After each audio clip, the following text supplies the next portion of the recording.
El príncipe Guillermo permaneció de pie en el podio y durante casi 10 segundos no dijo ni una palabra.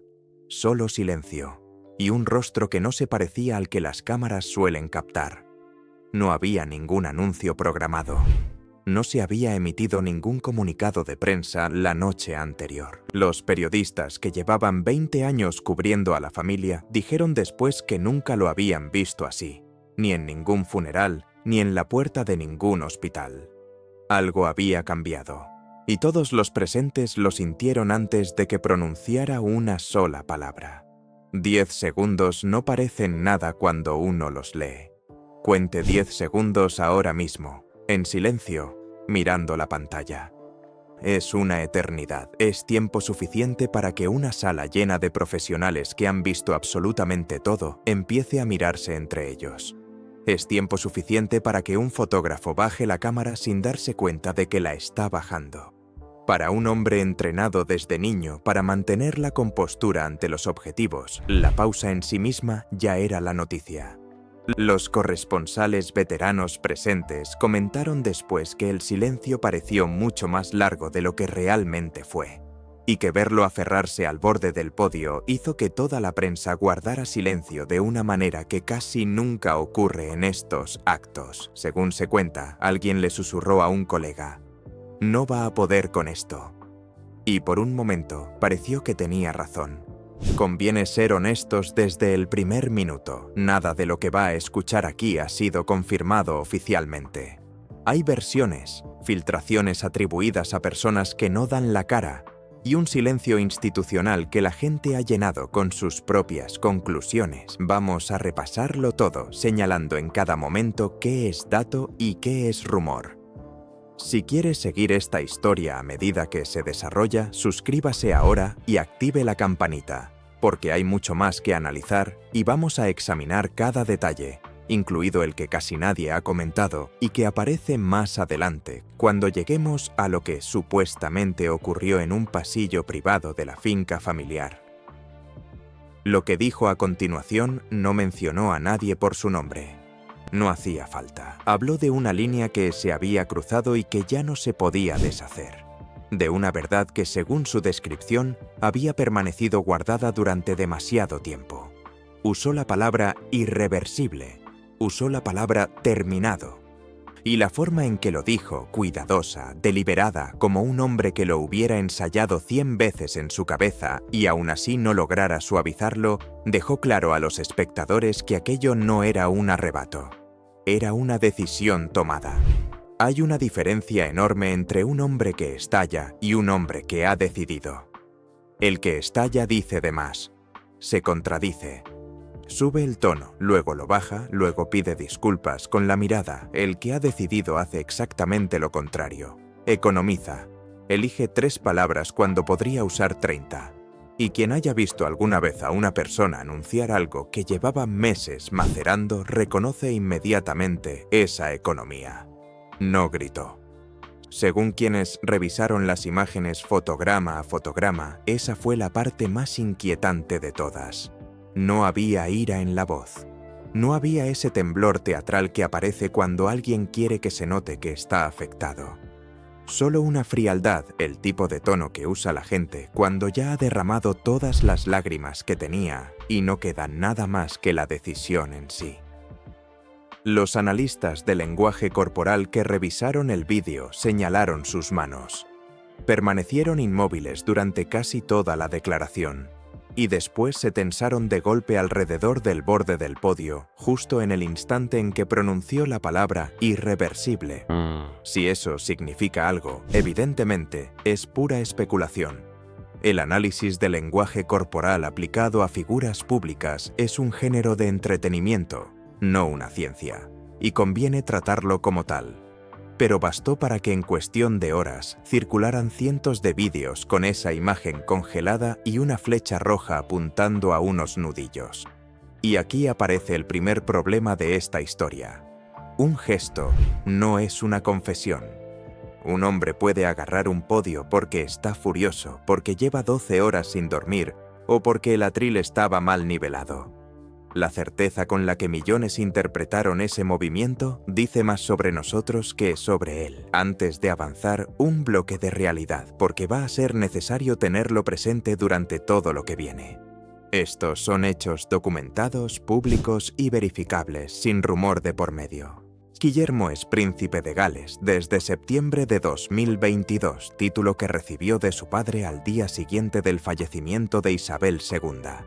Con ese título llegó el Ducado de Cornualles, una de las carteras patrimoniales privadas más grandes del Reino Unido, con miles de hectáreas repartidas por el suroeste de Inglaterra y una estructura de arrendamientos que se remonta al siglo XIV.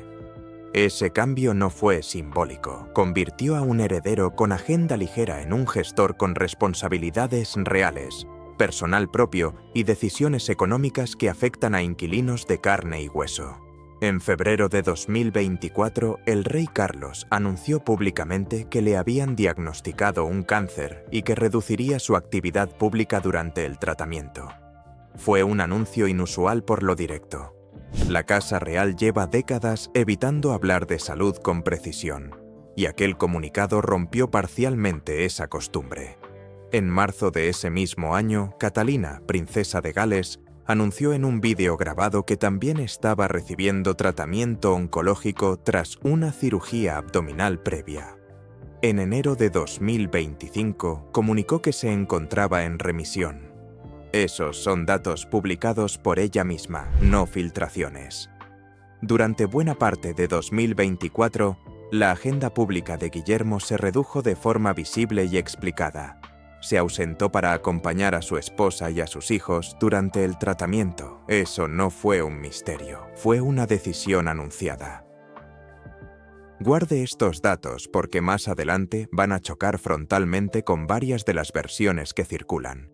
Y ese choque es precisamente lo que hace que esta historia sea tan resbaladiza.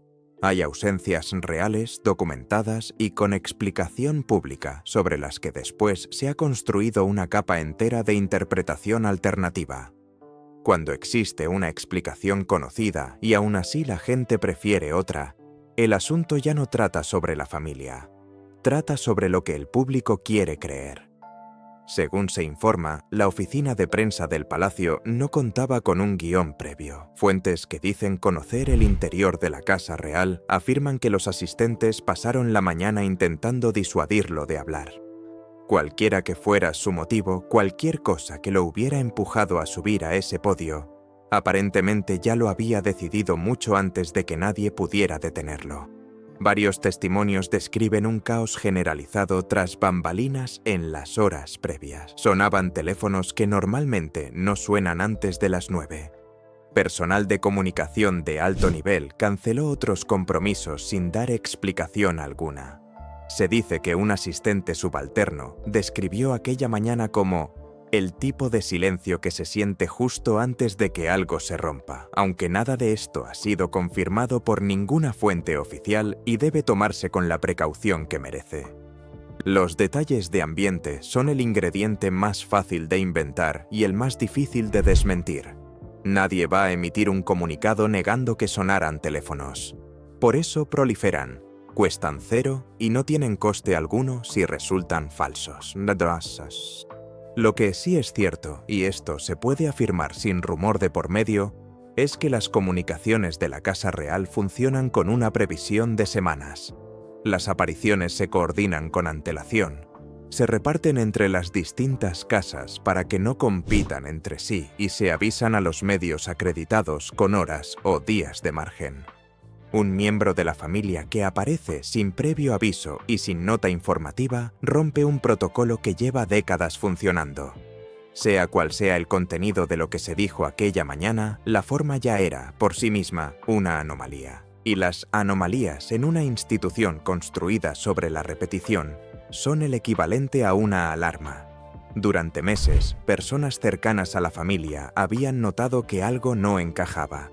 Compromisos que se caían. Una mirada distraída en las fotos oficiales, esa sonrisa que aparece en todas las imágenes protocolarias pero que no llega a los ojos. Los comentaristas especulaban con todo, problemas matrimoniales, preocupaciones de salud, viejas tensiones con su padre que resurgían. Nadie tenía la historia completa, porque, según las mismas fuentes internas, la verdad estaba guardada en un lugar donde nadie debía mirar. Los expertos en la realeza que se dedican profesionalmente a seguir estos movimientos afirman que el cambio fue tan gradual que casi pasó desapercibido. Una visita cancelada aquí, una aparición más breve allá.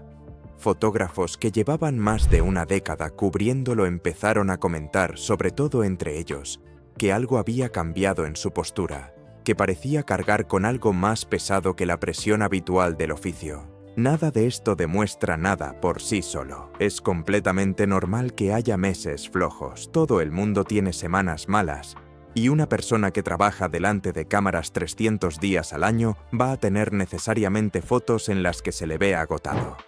Si usted revisara su propio archivo fotográfico de los últimos 2 años buscando pruebas de una crisis personal, las encontraría. Todos las encontraríamos, pero en retrospectiva varios comentaristas sostienen que las señales estaban ahí mucho antes de que nadie las conectara. Y aquí conviene recordar el bloque anterior.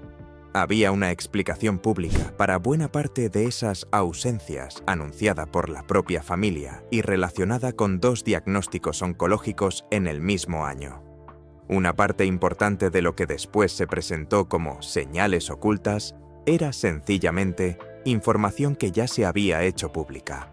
Eso no significa que no ocurriera nada más. Significa que la retrospectiva es tramposa. Una vez que uno sabe cómo termina la historia, encuentra presagios en todas partes. Aquí es donde los detalles se vuelven confusos y donde la palabra supuesto empieza a pesar más que cualquier otra cosa en este guión. Fuentes afirman que, mientras el rey Carlos se encontraba de viaje en el extranjero, el príncipe Guillermo accedió a un archivo familiar privado. El tipo de documentación que se transmite más por formalidad que por la expectativa real de que alguien la abra. Según personas que dicen conocer la situación, lo que habría encontrado eran documentos personales antiguos relacionados con tierras, títulos y acuerdos financieros vinculados a intereses familiares más que a asuntos de gobierno. Nada de esto está corroborado.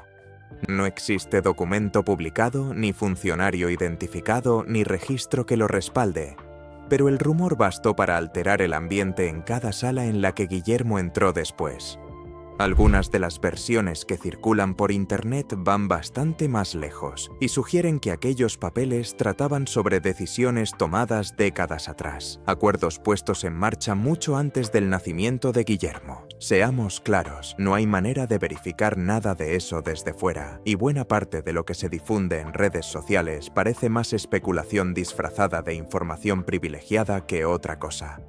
Los rumores, sin embargo, se propagan sin necesitar pruebas. Para cuando Guillermo subió al podio, ya circulaban versiones de esta historia en los rincones de Internet que siguen de cerca a la Casa Real. Los archivos reales existen de verdad, aunque su funcionamiento sea mucho menos cinematográfico de lo que sugiere la palabra secreto. Buena parte de la documentación histórica se conserva en los archivos reales, en la torre redonda del castillo de Windsor, con acceso restringido por criterios de conservación y privacidad, como en cualquier archivo institucional. Y los testamentos de los miembros de la familia real han quedado históricamente exentos del régimen general de publicidad mediante un procedimiento que permite sellarlos. Eso no es rumor. Es práctica documentada y discutida en público durante años, así que la pregunta no es si existe documentación familiar sensible. Existe, y no es ningún secreto que existe. La pregunta es si algo concreto ocurrió con ella en un momento concreto. Y de eso no hay absolutamente ninguna evidencia. Sea cierto o no lo del archivo, algo cambió claramente en la actitud de Guillermo. Fuentes cercanas al palacio describen a un hombre que buscaba respuestas por los canales oficiales y solo recibía evasivas cautelosas y jurídicamente impecables. El tipo de respuesta que revela más por lo que omite que por lo que dice. Según quienes afirman conocer cómo se desarrollaron esas conversaciones internas, el patrón era casi procedimental. Una pregunta directa. Una pausa. Una respuesta que técnicamente no aclaraba nada, aunque en la superficie sonara como si lo hiciera. Cualquiera que haya tratado alguna vez con una gran institución reconoce esa maniobra, y las fuentes sugieren que Guillermo también la reconoció, lo que aparentemente lo empujó a insistir más. Fue entonces cuando, según quienes conocen la política interna de la Casa Real, el asunto dejó de ser un documento aislado para convertirse en un sistema. Una estructura de cortesanos veteranos cuyo trabajo, según esas mismas fuentes, siempre ha consistido en el control de daños. No son villanos. Son personas que han dedicado décadas a asegurarse de que los asuntos incómodos permanezcan donde nadie los vea. Y en cuanto Guillermo empezó a formular preguntas para las que esa estructura no estaba diseñada, la distancia entre él y el resto de la familia se acentuó rápidamente. La expresión que se ha usado durante décadas para describir a este grupo es los hombres de gris. No es un invento reciente ni una etiqueta de Internet. Circula en la prensa británica desde hace mucho y se popularizó especialmente en los años 90 en el contexto del matrimonio de Carlos y Diana, cuando ella la empleó públicamente para referirse a los altos funcionarios de palacio. Sea justa o injusta la caricatura, el hecho de que el término lleve 30 años en uso indica que la tensión entre los miembros de la familia y su propio aparato administrativo no es una novedad de esta temporada. Conviene decir algo con claridad. Instituciones como esta han sobrevivido siglos, en parte, porque son extraordinariamente buenas gestionando información. No hace falta una conspiración para explicarlo. Es sencillamente cómo funcionan las instituciones antiguas, sean reales o no. Lo que describen estas versiones, si tienen algo de verdad, no es necesariamente una gran trama malvada. Podría ser el mecanismo ordinario y poco glamuroso de una organización protegiéndose a sí misma, como siempre han hecho las organizaciones. Que eso resulte tranquilizador o inquietante depende bastante del lado del mecanismo en el que uno se encuentre. Según fuentes cercanas, cada conversación con su padre se fue volviendo más corta, más fría. Lo que empezó como el deseo de honestidad de un hijo se convirtió en algo más parecido a un pulso. Un padre intentando sostener el orden establecido frente a un hijo que, al parecer, había decidido que ya no iba a fingir más. Fuentes próximas a la familia describen un cambio de rutina durante ese periodo. Las apariciones conjuntas disminuyeron. Reuniones que antes eran semanales se espaciaron. Los asistentes, según se cuenta, esquivaban el tema cada vez que aparecía. Nada de esto ha sido confirmado y es posible que buena parte se haya inflado de un relato a otro. Hay un matiz que casi nunca se explica bien. La relación entre un monarca y su heredero no es solo familiar. Es también, de forma muy literal, una relación entre dos instituciones con presupuestos, personal y prioridades distintas que compiten discretamente por cobertura y por definir qué causas representan a la corona. Esa fricción existía ya cuando Carlos era príncipe de Gales e Isabel era reina, y está ampliamente documentada. A veces lo que parece un drama familiar es un conflicto de organigrama con apellidos famosos, lo cual no descarta nada, solo advierte de que una discusión entre dos hombres que además dirigen dos organizaciones distintas puede parecer mucho más personal desde fuera de lo que realmente es. Durante todo este proceso, Catalina ha sido, según se informa, quien intentó mantener la calma. Quienes conocen a la pareja la describen como la única voz que pedía prudencia, la que le pedía que midiera el coste real de una ruptura pública. No porque dudara de él, según esas fuentes, sino porque entendía mejor que nadie el daño que una fractura así podía causar a todo lo que habían construido durante 15 años. Si él la escuchó o no es, evidentemente, un misterio para quienes no estaban en la habitación. Lo que sí sabemos es que, fueran cuales fueran esas conversaciones a puerta cerrada, no le impidieron subir al podio. Quienes han seguido la trayectoria pública de Catalina a lo largo de los años señalan que se ha forjado una reputación, merecida o no, como la presencia estabilizadora de la familia. Ocurriera lo que ocurriera en privado, en público ella seguía apareciendo.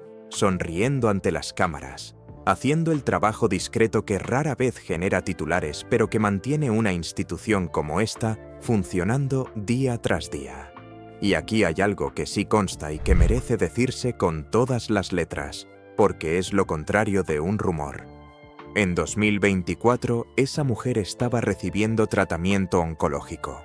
Lo anunció ella misma en un vídeo grabado, con un nivel de franqueza que la Casa Real no había mostrado prácticamente nunca en materia de salud. En enero de 2025 comunicó que estaba en remisión. Esos son los hechos. Cualquier especulación sobre su estado de ánimo, sus ausencias o su papel dentro de una supuesta crisis familiar durante ese periodo tiene que pasar por delante de ese dato antes de tomárselo en serio. Una persona en tratamiento tiene motivos abundantes y perfectamente documentados para cancelar compromisos, para aparecer cansada en una fotografía y para no querer discutir de política interna con nadie. Si la tensión privada fue tan significativa como sugieren algunas versiones, esa constancia habría tenido un precio personal muy alto. Eso es especulación, y conviene señalarlo como tal. Pero también es el tipo de desgaste silencioso que rara vez se reconoce hasta mucho después, si es que llega a reconocerse alguna vez. Las repercusiones del anuncio no se quedaron dentro de las fronteras británicas durante mucho tiempo. En cuestión de horas, según aficionados al rastreo de vuelos e informes no confirmados en Internet, un avión privado aterrizó en un aeropuerto británico con un dispositivo de seguridad inusualmente estricto a su alrededor, sin lista de pasajeros pública, sin prensa esperando. La especulación apuntó inmediatamente al príncipe Harry, y aunque no se ha confirmado oficialmente quién viajaba en ese aparato ni por qué, la coincidencia de fechas bastó para desatar la euforia en los comentaristas. Las comunidades de rastreo aéreo, ese rincón extraño del fanatismo real convertido en investigación amateur, supuestamente detectaron una aeronave que coincidía con un perfil que algunos afirmaban reconocer de movimientos anteriores. Se difundieron capturas de pantalla, se compartieron números de cola, se montaron hilos enteros con mapas y flechas. Nada de eso constituye una prueba y conviene tratarlo con escepticismo real porque los vuelos mal identificados han alimentado rumores falsos sobre esta familia en más de una ocasión. Un avión privado aterrizando en el Reino Unido no es un acontecimiento, aterrizan cientos. Un dispositivo de seguridad visible tampoco lo es, porque los aeropuertos aplican protocolos distintos por motivos que van desde una delegación comercial hasta un traslado médico. Aún así, la especulación se extendió con tanta velocidad que apenas una hora después de la declaración de Guillermo, el nombre de Harry era tendencia en varios países. Y ahí hay una lección sobre cómo funciona esto. La historia no necesitó que Harry apareciera. Le bastó con que fuera plausible que apareciera. Si los rumores fueran ciertos, y hay que repetir que nada cuenta con confirmación oficial, el anuncio de Guillermo podría haber generado una especie de convocatoria familiar informal que obligara a los parientes dispersos a posicionarse. Algunos especulan con que Meghan Markle optó por mantenerse al margen, recelosa de verse otra vez arrastrada a una tormenta mediática que ya le había costado mucho. Eso es especulación, no un hecho, y hay que tratarlo como tal. Los analistas que siguen la historia reciente de la familia señalan que cualquier noticia que involucre a un hermano involucra automáticamente al otro, esté o no esté implicado. Esa es sencillamente la dinámica que ha adoptado la narrativa pública en los últimos años. Si la supuesta ausencia de Meghan, en caso de haberse producido, refleja una decisión meditada o simplemente una agenda ajena a todo esto, nadie fuera de su círculo más cercano puede saberlo. Segundo bloque de realidad, y este es importante porque el rumor se apoya entero sobre él. La distancia entre Guillermo y Harry no es una invención de esta historia. Está documentada, es pública y tiene fechas. En enero de 2020 se anunció que Harry y Meghan dejaban sus funciones como miembros activos de la familia real. En marzo de 2021 concedieron una entrevista a Oprah Winfrey que generó una crisis de comunicación abierta para el palacio.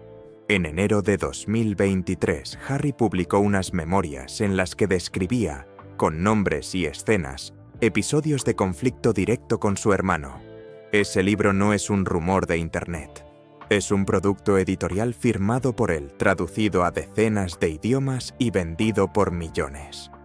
En 2025, tras perder un recurso judicial relacionado con su dispositivo de seguridad en el Reino Unido, Harry declaró públicamente en una entrevista con la BBC que le gustaría reconciliarse con su familia y que había asuntos que su padre no quería tratar con él. Esas declaraciones existen, están grabadas y se pueden consultar. Todo eso significa dos cosas a la vez y hay que sostener ambas sin elegir la cómoda.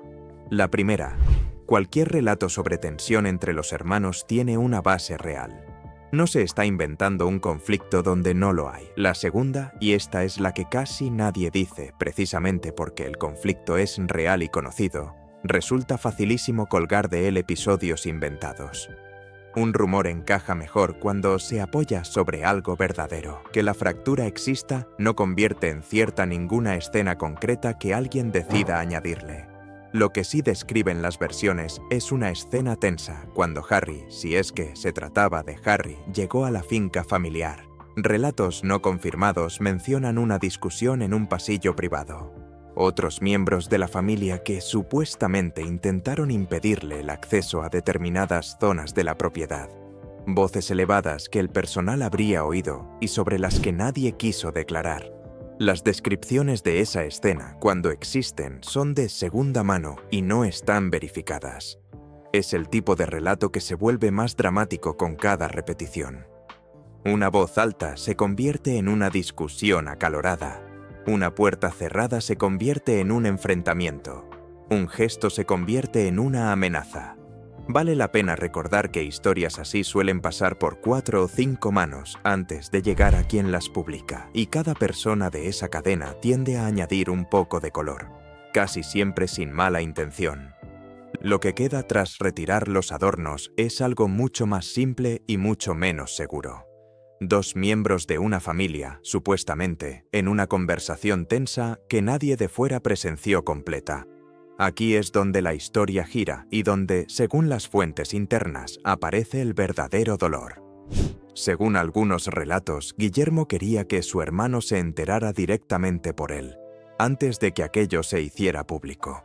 Algún tipo de mensaje privado destinado a Harry en primer lugar.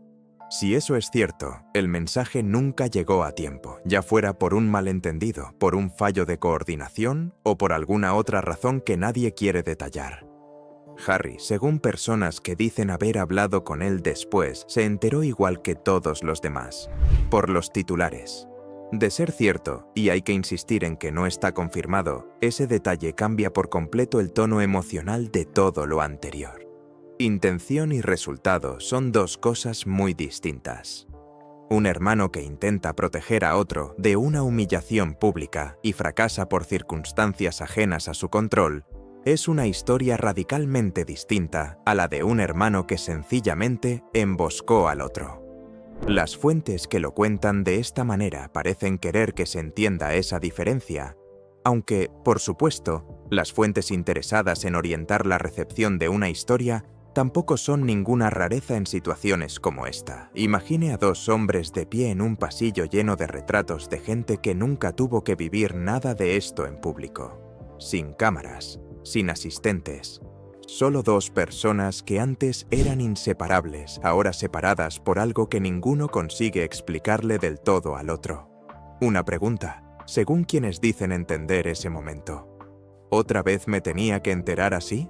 No hubo respuesta, quizá porque no había ninguna que mereciera la pena dar. Quienes recuerdan a los hermanos de niños, y todavía quedan empleados domésticos y amigos de la familia que los recuerdan, han hablado en términos generales a lo largo de los años de la relación extraordinariamente estrecha que tuvieron. Hay una imagen que casi todo el mundo tiene, grabada aunque no la haya buscado nunca. Septiembre de 1997. Dos niños de 15 y 12 años caminando detrás de un féretro por las calles de Londres delante de un país entero y de una audiencia mundial estimada en más de 2.000 millones de personas. Ese dato es histórico y verificable. Los dos han hablado públicamente de aquel día en términos que no dejaban mucho espacio a la interpretación. Y en 2017 participaron juntos en documentales por el 20º aniversario de la muerte de su madre, hablando de ella con una franqueza que sorprendió a bastante gente. Aquel fue, probablemente, el último periodo en el que el frente común entre ambos resultó completamente visible. Ese contexto no confirma ninguno de los detalles concretos que se han descrito en este vídeo, pero explica por qué una simple conversación de pasillo, real o exagerada, basta para dominar titulares durante días. No estamos hablando de dos desconocidos con un apellido compartido. Estamos hablando de dos personas cuya relación el público lleva casi 30 años observando, con esa mezcla incómoda de afecto genuino y curiosidad que no siempre se distinguen bien entre sí. Y también explica por qué esta historia funciona tan bien aunque no esté verificada. Toca algo que la gente ya sentía. Mientras los hermanos acaparaban titulares, otra cosa ocurría en paralelo, y casi nadie la percibió en tiempo real. Las apariciones públicas de Catalina se habían vuelto notablemente más escasas en las semanas previas a todo esto. Fuentes cercanas describen ausencias sin explicar, planes cancelados y días en los que, según se cuenta, no salió de sus estancias privadas. Si eso tiene relación con la tensión que rodeaba a su marido, es, de nuevo, pura especulación, pero la coincidencia no ha pasado desapercibida para los observadores veteranos. Y entonces apareció algo que se propagó más rápido que cualquier comunicado oficial. Fragmentos supuestamente procedentes de un diario privado de Catalina empezaron a circular por Internet. Nadie ha explicado cómo aparecieron. Nadie los ha autentificado, nadie ha asumido responsabilidad por su origen. Aquí hay que frenar y decirlo sin rodeos porque es el punto más delicado de todo este vídeo. Un texto privado atribuido a una persona real, sin cadena de custodia, sin verificación y sin que la interesada haya dicho una palabra al respecto, no es una filtración. Es, mientras no se demuestre lo contrario, un texto anónimo con un nombre famoso encima. Cualquiera puede escribir una frase y atribuírsela a otro. Es, literalmente, el contenido más barato de fabricar que existe, y el que más rápido se difunde, porque transmite una intimidad que ningún comunicado oficial consigue transmitir jamás. Que una frase tenga resonancia emocional no la vuelve auténtica. Cuanto mejor encaja un supuesto texto privado con la historia que ya se estaba contando, más motivos hay para desconfiar. La vida real rara vez proporciona la frase exacta que la narrativa necesitaba. Circuló una idea general, atribuida a ese material, sobre el deseo de que las cosas hubieran sido distintas antes de que todo se rompiera. Verdadera o inventada, se convirtió en el centro emocional de la historia para millones de espectadores. Este canal no va a reproducir ni ampliar ese supuesto contenido, precisamente porque no hay forma de verificarlo y porque atribuirle palabras privadas a una persona real que no puede responder es exactamente el tipo de cosa que esta historia debería estar cuestionando, no amplificando. Catalina nunca ha concedido una entrevista sobre nada de esto. Nunca ha confirmado ni desmentido un solo detalle. Y ese silencio se ha convertido en parte de la historia, para bien o para mal.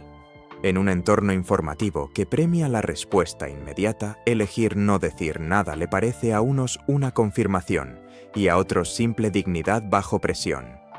Ambas lecturas son conjeturas, ninguna es un hecho. Lo único cierto es que no ha hablado, y todo lo que se ha construido alrededor de ese silencio es, por definición, especulación apilada sobre una ausencia.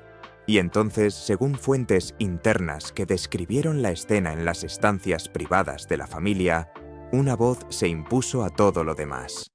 La princesa Ana tiene una fama de franqueza que roza lo legendario, y las fuentes afirman que cuando entró en la habitación poco después de que el anuncio de Guillermo se hiciera público, la tensión del ambiente cambió de inmediato. Su franqueza no es ningún secreto ni ninguna novedad, es uno de los rasgos más repetidos de su imagen pública durante décadas.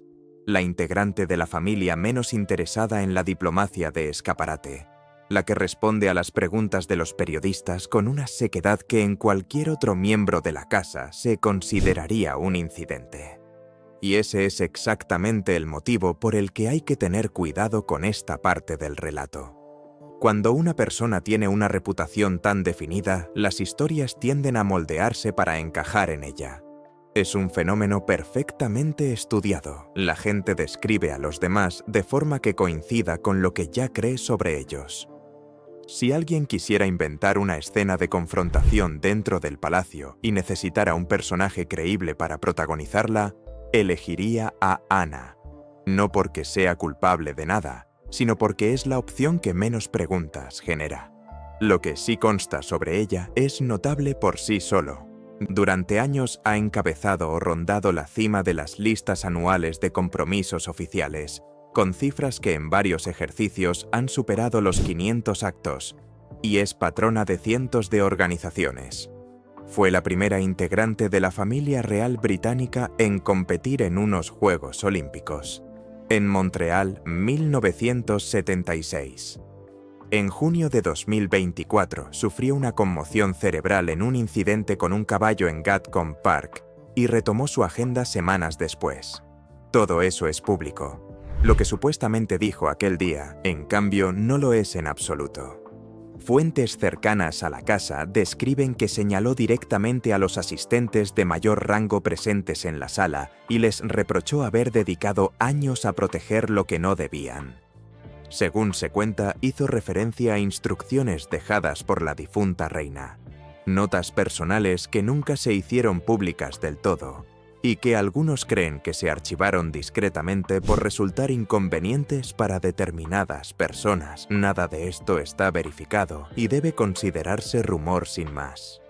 Pero si una sola parte fuera cierta, apuntaría a una tensión bastante más profunda que la de una comparecencia improvisada. Las afirmaciones sobre los deseos privados de Isabel II tienen un peso desproporcionado para el público, precisamente por la disciplina con la que protegió sus opiniones durante toda su vida. Y por eso mismo hay que tratarlas con la máxima desconfianza. La reina ya no está para confirmar ni desmentir nada de lo que se le atribuya, lo que la convierte en la figura más fácil de invocar en historias como esta. Un deseo atribuido a alguien que no puede responder no es un argumento. Es un recurso narrativo. Según se informa, se produjo entonces una discusión que quienes conocían el intercambio describieron como tensa, personal y muy alejada de la diplomacia habitual de la casa. Alguien salió de la sala furioso. Otra persona habría dicho que la familia ya se había roto mucho antes de aquello, y que ese fue simplemente el momento en que todos se dieron cuenta a la vez. Independientemente de quién dijera qué, y no hay ninguna forma de confirmar una sola frase concreta desde fuera de aquella habitación, la afirmación general de que existía una tensión de fondo desde hacía mucho tiempo coincide con años de información más amplia sobre las fricciones internas.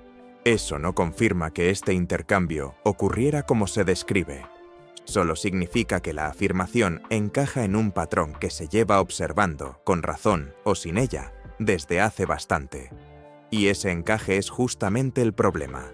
Una historia que confirma lo que el público ya sospechaba tiene una ventaja injusta sobre una historia que lo contradice. No necesita pruebas, solo necesita sonar coherente. Más tarde, según fuentes que dicen tener conocimiento de lo ocurrido, la princesa Ana habría mantenido una conversación privada y discreta con Guillermo. Lo que se dijo en esa habitación se quedó en esa habitación. Sin embargo, quienes lo vieron después lo describieron como un hombre cambiado, como si algo que llevaba mucho tiempo evitando por fin se hubiera dicho en voz alta. La claridad que le habría dado esa conversación tuvo un precio, porque lo que vino después colocó al príncipe Guillermo en la posición de tener que decidir, de una vez, qué tipo de institución quería dirigir, Quienes estudian la sucesión institucional, no la sucesión real en particular, sino el patrón general de cómo cambian de manos las organizaciones muy antiguas, señalan que los momentos así tienden a forzar exactamente esa reflexión. Un heredero no hereda solo un título, con el tiempo hereda todas las tensiones no resueltas que la generación anterior decidió no tocar.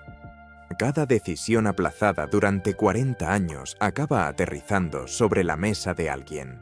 Si Guillermo estaba enfrentándose a esa reflexión en ese momento concreto y de la manera concreta que se ha descrito, o si simplemente esta es la dirección que los observadores esperan que tome una historia de este tipo, es algo que conviene dejar abierto. Según los informes, en los días siguientes, Guillermo procedió a reorganizar formalmente parte de la jerarquía ceremonial a su alrededor, una decisión que las fuentes internas describieron como de gran alcance y sobre la que el palacio no ha emitido comentario alguno. De ser ciertos, esos cambios representarían una de las transformaciones más significativas en la estructura interna de la casa descritas por fuentes en años. Según relatos no confirmados, algunos empleados veteranos dimitieron en protesta, mientras que otros habrían recibido el cambio con alivio, agotados tras años de trabajar dentro de una cultura basada más en el silencio que en la franqueza. Conviene aplicar aquí una dosis de sentido común. La rotación de personal en las casas reales es constante y discreta por motivos que no tienen nada que ver con ningún drama. Jubilaciones, mejores ofertas fuera, sueldos que no compensan la exposición, agotamiento. Merece la pena resistirse a leer cada salida como una noticia de última hora. A veces la gente simplemente deja su trabajo.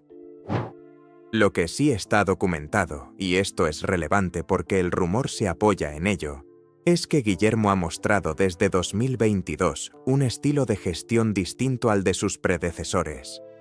Ha hablado públicamente de querer un enfoque más moderno y menos ceremonial. Ha concentrado su actividad en un número reducido de causas en lugar de repartirse entre cientos de patronazgos, con especial énfasis en el proyecto de vivienda y sin hogarismo que lanzó en 2023 y en su premio medioambiental. Ha introducido cambios en la gestión del Ducado de Cornualles, incluido el compromiso público de revisar arrendamientos y prácticas que habían recibido críticas.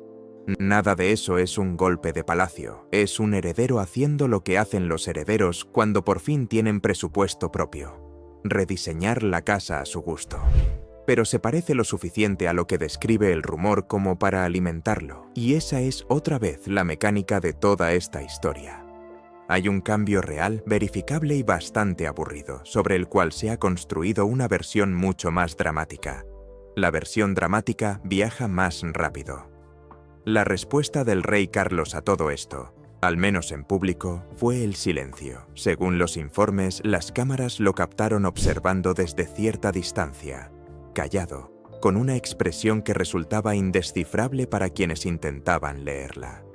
Si aquello era sorpresa, aprobación tácita o simple agotamiento, es algo que solo él podría decir, y no lo ha dicho.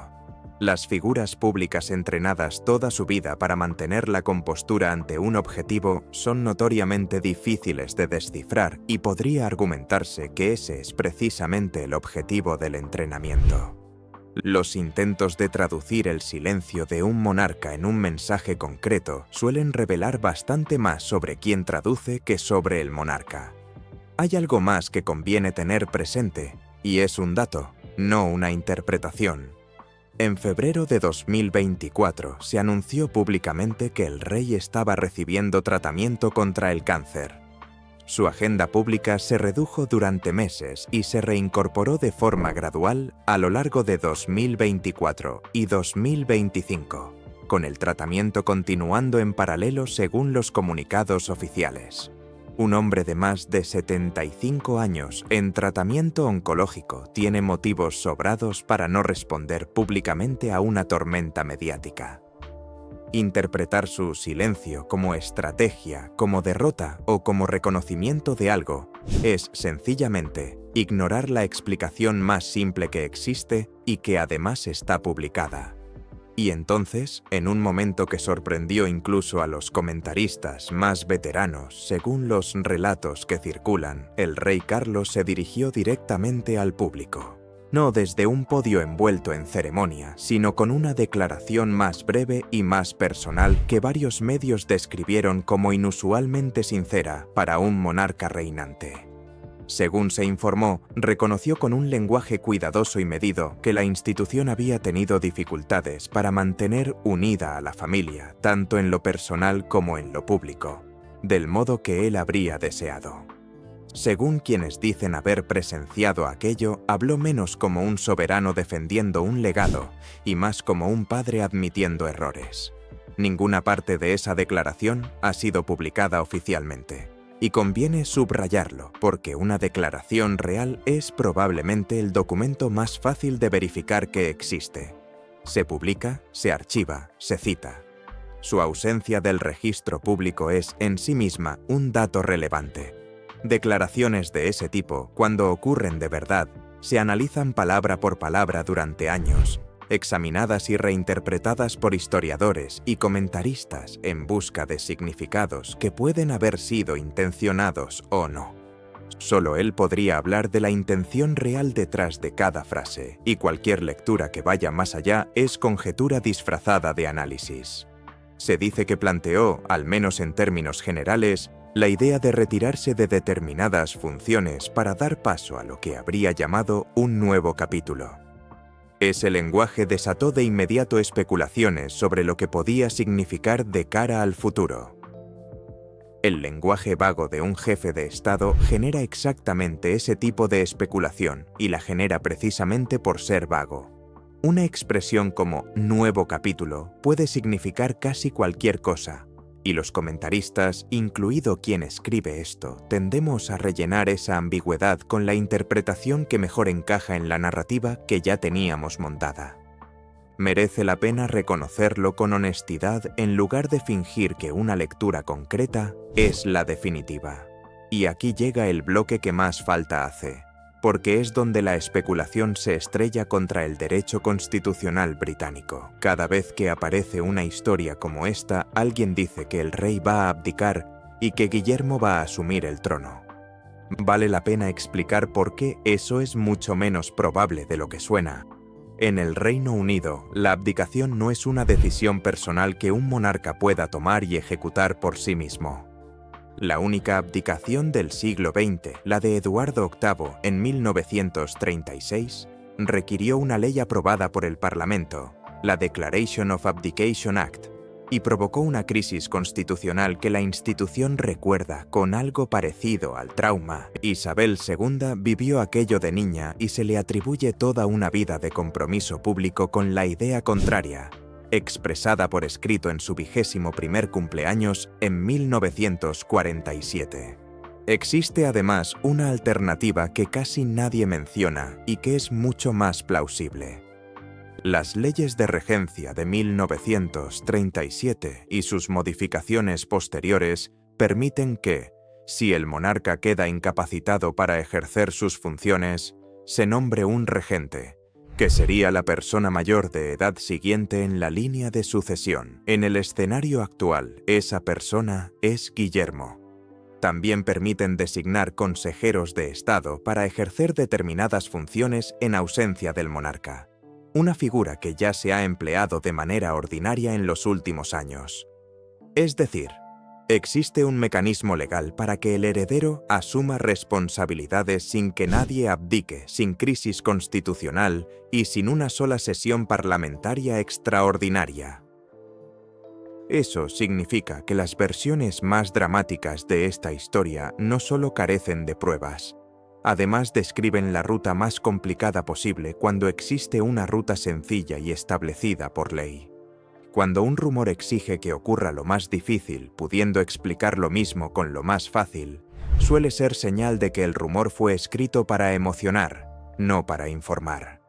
Algunos interpretaron todo esto como una admisión, otros como un reinicio calculado. Casi todos coincidían en que algo dentro de la institución había cambiado, por elección o por necesidad. ¿A dónde lleva esto? Nadie de fuera de esa familia lo sabe con certeza. Lo que sí puede decirse es que el episodio del podio, ocurriera como se cuenta o no, abrió una conversación pública sobre una grieta que llevaba mucho tiempo ahí. Si esa grieta se cierra con más fuerza o se queda abierta, es una pregunta que ninguno de nosotros, mirando desde fuera, puede responder todavía. Instituciones tan antiguas como esta han resistido escándalos, guerras, muertes y un escrutinio que habría agotado a cualquier familia. Sobrevivieron a 1936, cuando un rey se marchó. A 1992, el año que la propia Isabel II describió como su annus horribilis, con 2 matrimonios rotos y un incendio en Windsor en 12 meses. A 1997, cuando durante unos días pareció que la relación entre el país y la corona se había roto de verdad. Esa resistencia no garantiza absolutamente nada sobre cómo se resolverá este capítulo. Pero conviene recordar, en medio de toda la especulación, que la monarquía ha encajado golpes antes y ha seguido funcionando de alguna forma, incluso cuando el desenlace parecía imposible de prever en su momento. Y conviene recordar otra cosa, que es quizá la más importante de todo este vídeo. Detrás de cada uno de estos titulares hay personas reales. Un hombre gestionando el peso de un cargo que no eligió. Una mujer que salió de un tratamiento oncológico hace poco más de un año. Un hermano viviendo a 8.000 kilómetros de la única familia que tiene. Un padre de 77 años que sigue trabajando mientras recibe tratamiento. Ninguno de ellos puede responder a los rumores sin darles importancia, y ninguno puede ignorarlos sin que el silencio se interprete como confirmación. Es una trampa perfecta y llevan toda la vida dentro de ella. Si este patrón se repite esta vez, es una incógnita. Y cualquiera que le asegure tener certeza sobre cómo termina esto, está afirmando bastante más de lo que nadie fuera de esa familia puede saber. Seguiremos de cerca cada novedad. Si quiere estar al tanto de esta historia, suscríbase y active las notificaciones, porque esto está lejos de terminar.